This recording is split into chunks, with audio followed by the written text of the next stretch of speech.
When Photoshop recently updated to version 21.2.0 and it got rid of the bright stroke Photoshop logo and came out with a new bold one of the new features that was listed right there was improved select subject. How big of an improvement it is, or is it big enough that we can finally ditch the pen tool that some of us hate? Well, whatever it is, I'm gonna tell you one thing for sure. It is gonna blow your mind. Today we're gonna be comparing both the tools and also compare select subject with the previous versions of Photoshop and also other alternatives. And I'm gonna share with you 3 examples where you can use select subject to get away with as refined mask as with the pen tool. So without any further ado, let's get started.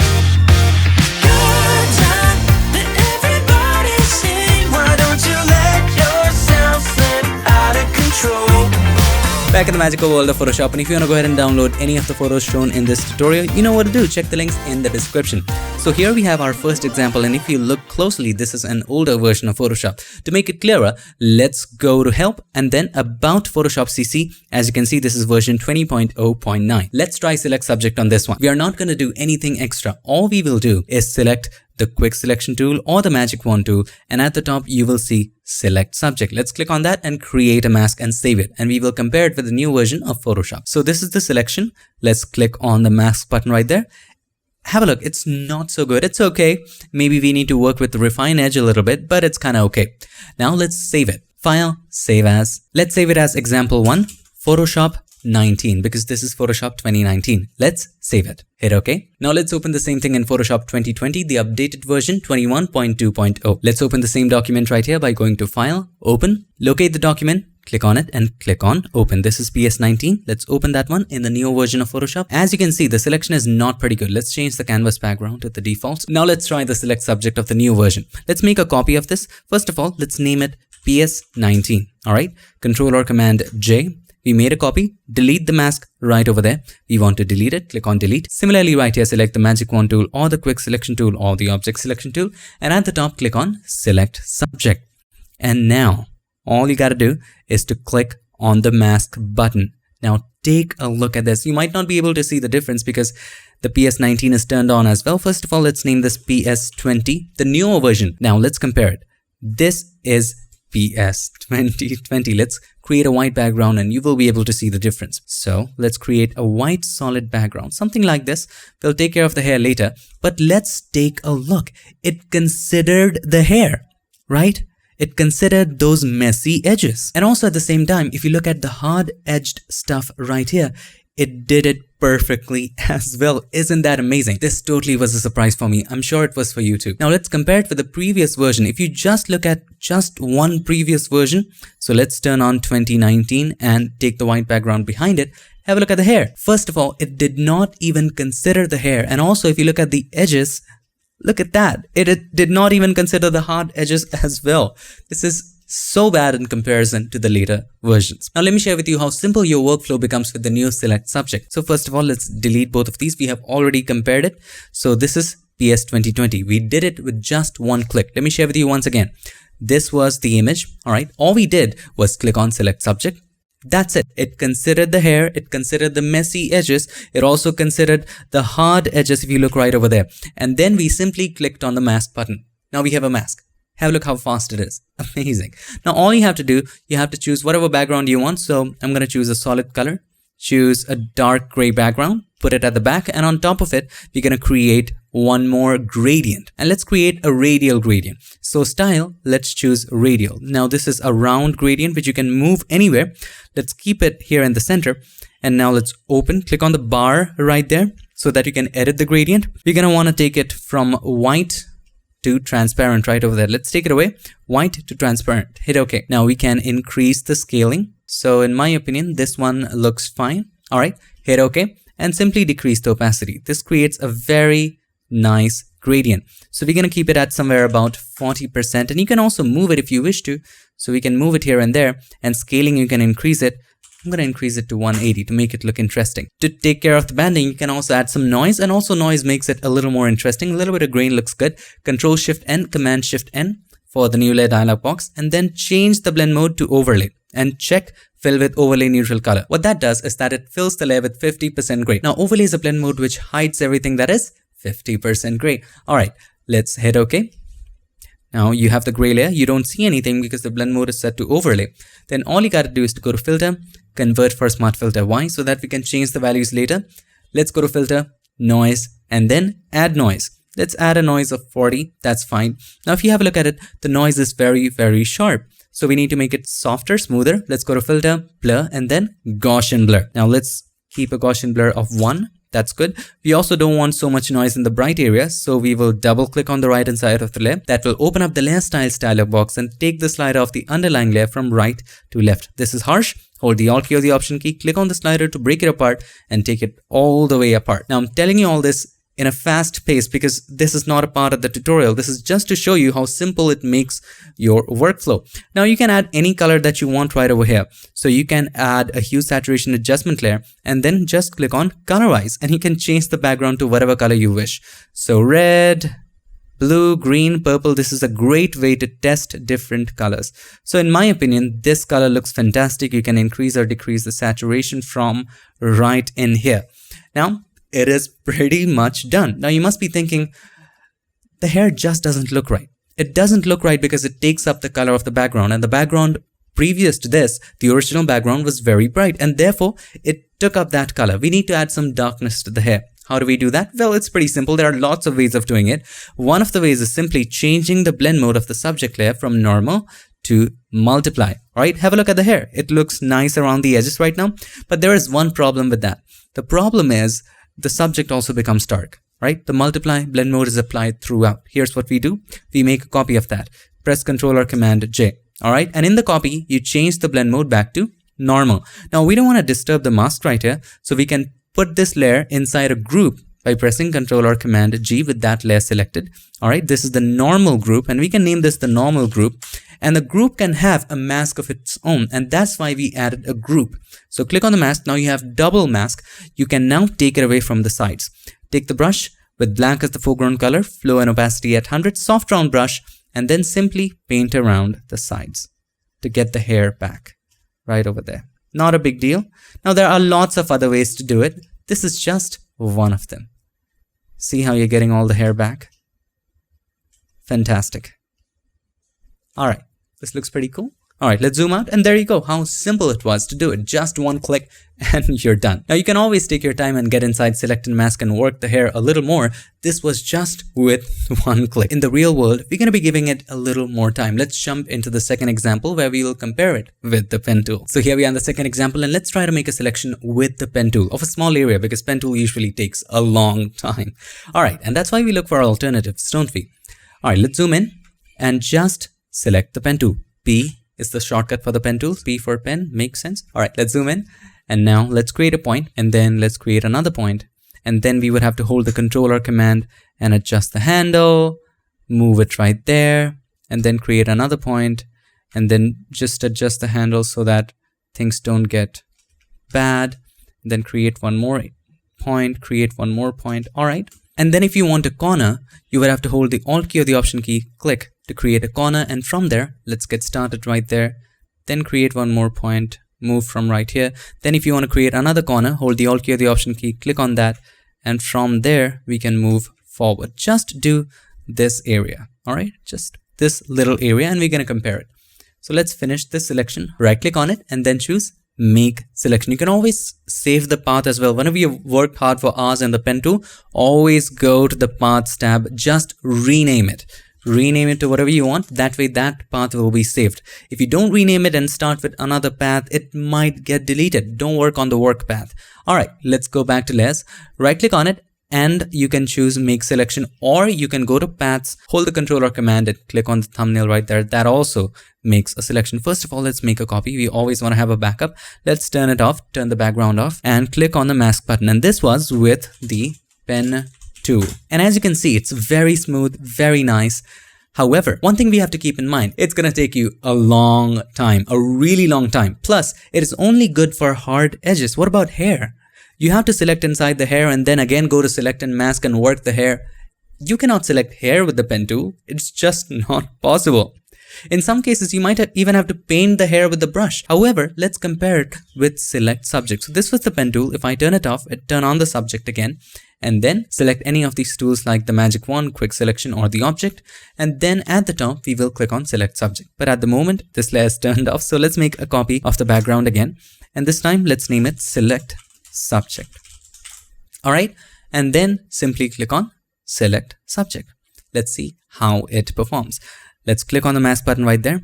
And again, we will create a white background. Bright white background. Let's take a look at the edge. It is so darn good. It might not be as accurate as the pen tool, because if you have a look at the pen tool, it can be very, very accurate as you select it, but it's going to take you a long time. But this one is usable too. Don't you agree? Take a look at the edge. It didn't used to be that good before. It used to have some jaggedy, pixely edges, but right now it is so smooth that it looks like the pen tool and totally usable. Have a look at her jeans. It's perfect, right? I can use it right away. And the great part is you don't have to select the hair separately. If you look at the hair, it did the hair good too. Look at these edges. It is so good. You didn't have to go to select and mask and work with the refine edge. None of that. It directly does all your stuff. Now you must be thinking, since the background is very simple, color range would work perfectly here as well. Actually, it won't. Let's turn off everything and let's make a copy of the background layer. All right. And let's try the color range.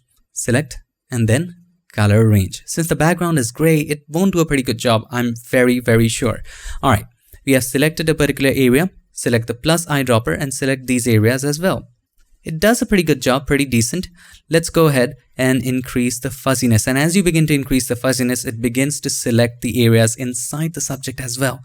That we need to work on, because if you have a look at the hair, it's not very good. If we want perfect selection, we have to again hit OK right here and then just paint back on the subject. It can get very, very complex. Let's say we hit OK. First of all, let's invert the selection, because we want to select the subject, hit OK. We have the selection right there. Click on the mask button. Now, if we create a white background at the back, let's turn it on. And as you can see, most of the areas are not selected properly.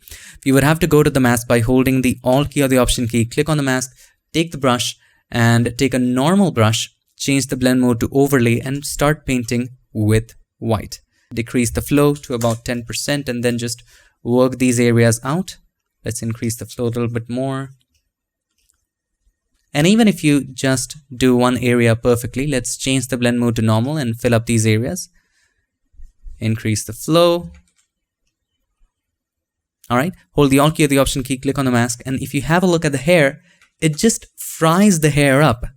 It just fries it up. And the selection is just not perfect. It sometimes will get some parts and it is jaggedy. It's not good. We just cannot compare it with select subject. Let's delete all of that. Let's delete the pen tool as well. And let me share with you the workflow of changing a background with this. It's so simple. So here we are in our Finder or Explorer, and I have some creative polygon backgrounds that I downloaded over from Envato Elements. If you're interested, check out the link right here. All right, so we're going to use one of these, 37, 39, something brighter would look nice on that. What about this one? This one looks okay. So let's just drag it and drop it into Photoshop right there.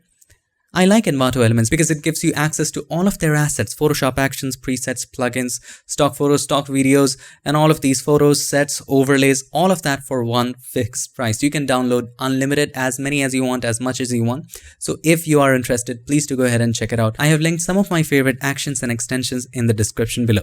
All right, so let's make it a little larger, something like this, and bring it beneath the subject. It looks fantastic. Now, if you want to create a depth of field effect, we need to add a little bit blur to it. So let's go to Filter, Blur, and then Gaussian Blur. Simple Gaussian Blur would do. Let's go for 7 and hit OK. Now let's move the subject a little bit to the right. There you go. And what if we try to create a shadow? It will make it look like a wall. So double click on the right side of the layer. This will open up the Layer Styles dialog box and just check Drop Shadows. Select Drop Shadows. Do you know how pros move shadows? Very simple, right from the image, just like this. So let's move it a little far away. You can soften it even more. You can just play with the opacity. If you want to make it even darker, you can do that. We will keep it at about 26. This looks nice. Hit OK. Now, if you want to play with the shadow even more, let's separate the drop shadow by going to Layer, Layer Style, and then Create Layer. Just hit OK right there. Now drop shadow is on a separate layer. You can blur it even more if you want to. Let's go to filter, convert for smart filters, hit OK so that we can change the blur values later. Let's go to filter, blur, and then Gaussian blur. We can blur it even more. That's totally up to you. Let's just add a little bit more blur, about 80. That looks okay. Now also we need to add some noise to the background as well. That way it would look more realistic. So Control-Shift-N. I'm going to just fast forward the same process. Overlay, check right here. And then filter, convert for smart filters, hit OK. Go to filter, noise, and then add noise. About 40 is okay. And then filter, blur, Gaussian blur, 1 pixel right there for the noise. And double click on the right side of the area, right side of the layer, and then just take it away from the bright areas. There you go. The noise is perfect. Everything looks nice. And on top of that, you can add some color lookup tables to make it more exciting. So we will add some Photoshop's default color lookup tables. So click on the adjustment icon and then choose color lookup. And let's choose something like late sunset. Looks pretty dramatic, doesn't it? Of course, it's too much. Let's go for 15. And then let's create one more color lookup. Click on the adjustment icon and then choose color lookup. And this time, let's choose something like candlelight. Add a warmth. Takes away the colors. Looks pretty good. About as good as 20. This one looks okay. And again on top, we need to add some noise because on the background we have noise but not on the subject. So let's make a copy of the noise and place it at the top as well. This will add some extra noise in the background and make it more exciting. And there's too much noise on the subject. So we will double click on add noise and reduce it to probably 30 or 20. 20 feels nice. Hit OK. Blur is too much. So for the subject, let's add a little bit blur. 0.7 looks to be good. And there you have it, a wonderful composite. Look how fast Select Subject made it for us. Now let's move on to example number 3. And here I'm going to share with you a simple, straightforward workflow, a workflow that I would personally use while creating composites using the Select Subject. Alright, so here we have a simple subject and we want to simply change the background. Now in all of those examples, we didn't use any other tools. All you got to do for a more refined result is this. First of all, let's mask it with the Select Subject and simply click on Select Subject right there. And it already does a pretty good job. It also considers the gap right over there and click on the mask button. And let's add an exciting background. So here we are in our Finder or Explorer and I have another set of abstract backgrounds again from Envato. So I'm going to link all of that up in the description. Let's just pick this one. How do you feel about that? That one should be nice, should go with the current image. And let's make it a little larger. Hit enter or return and place it under the subject. Looks pretty good, but also we need some contrast with this. So let's open that folder again and let's take this blue one. Let's just drop it here as well and make it larger. See how much nicer it looks?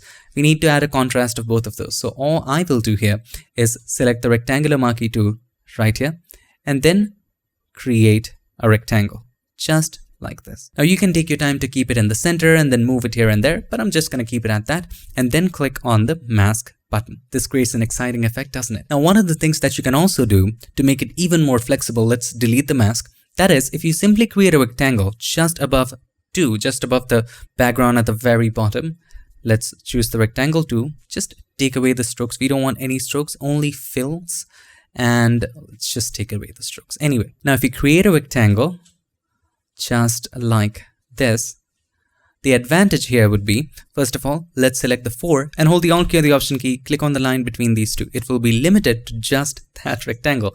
Now when you select the rectangle, press Ctrl or Command T, you can adjust it to your liking. You can also take your time to even center it. So let's say I like this size and all I have to do now is press Ctrl or Command A. With the help of the Move tool right there, we can press this. It'll center it vertically. And to center it horizontally, click on this button and press Ctrl or Command D. Now you can move the subject a little bit. To make things simple, we can merge both of these into a smart object. So select the first one, hold a Ctrl or Command, select the second one, right click on it and then choose Convert to Smart Object. Now let's create some stroke because the sudden change from pink to blue is just hurting the eyes a little too much. So double click on the right side of the layer and then choose Stroke. And it looks pretty good. You can always change the settings of the stroke by selecting the stroke and change the size and the opacity and all of that. You can position it inside, outside. You can just set it to about 80 and hit OK. There you go. Looks interesting. Now, if you zoom in, have a look at the hair. It is selected properly, but it's not refined very well. Also, if you have a look at the beard, it's not very proper. So the workflow here is pretty simple. All you have to do is to select the subject layer again, and then with any selection tool selected, click on Select and Mask. Now inside of that, choose the second tool right here, which is the Refine Edge tool. Make the tool a little smaller and just paint over the messy areas and it will make it perfect. There you go. Those areas are taken care of. Even right here in the hair, let's make the brush just a little larger, not too large. This is fine. Just paint over these areas and have a look how simply everything is coming back. And if you can notice, it's way faster, right? It's a high resolution image, 6000 by 4000. Still, Select and Mask is acting really faster as compared to previous versions. There you go. This is done. Hit OK once you're satisfied. And now have a look at the edge. It is so much better than before. And all you had to do was to go to Select and Mask and then work the complex edges. Now, as of recording this video, as of now, we can definitely say that nothing comes close to the accuracy of manually making the selection or the mask with the pen tool, right? But if you consider the time, Select Subject has the edge. Also, there's one more advantage. When it comes to hair and fur, Select Subject considers that too. With the pen tool, you can only select hard edges, but not the hair and the fur. When you click on Select Subject, it considers those edges as well and makes selections appropriately. So which tool to use? Well, that's for you to decide. If you ask me, here's the thing. How much time does Select Subject take? It is just one click, right? So click it. If it works, awesome. You can just proceed from there. If it doesn't work, then you might want to move on to other methods. Easy, isn't it? I hope I could show you something new. I hope this video helped you, and if it did, make sure to give us a like, and also don't forget to subscribe, and not just subscribe. Ring the bell so that you don't miss any other future tips, tricks or tutorials. I would like to take this moment to thank all these nice and amazing people for supporting this channel on Patreon and helping me keep PiXimperfect free for everybody forever. Thank you so much for all your support. Thank you for watching. I'll see you guys again in my next one. Till then, stay tuned and make sure that you keep creating. Why don't you let yourself slip out of control?